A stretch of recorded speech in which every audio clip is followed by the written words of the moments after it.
Cette loi, un homme, un seul, l'a pleinement accomplie. C'est Jésus. Elle apparaîtrait comme son affaire. Jésus expose les principes que lui assume en leur totalité et en leur profondeur. Il a la sainteté même de Dieu et le mérite qu'il a ainsi acquis. Il nous l'applique et nous l'impute à justice. Le discours nous entraînerait dans un double mouvement. La révélation et l'acceptation de notre incapacité radicale au salut. L'application et l'accueil des mérites de Jésus qui a accompli la loi de sainteté. Nous disons de cette interprétation qu'elle a un aspect séduisant. En effet, le sérieux de l'exigence de Jésus n'est pas niable. Le salut, c'est participer à la sainteté de Dieu, à la joie de Dieu.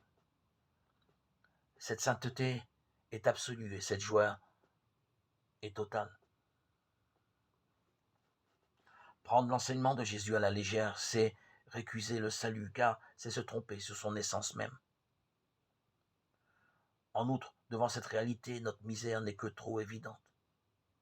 Il y a entre cette réalité divine et cette misère humaine un hiatus, un abîme que seul Dieu peut franchir.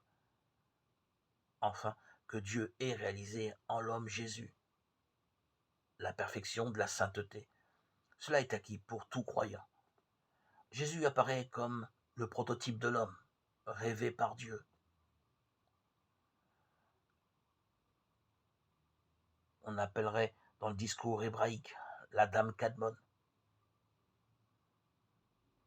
l'homme qui était déjà là, créé avant la création.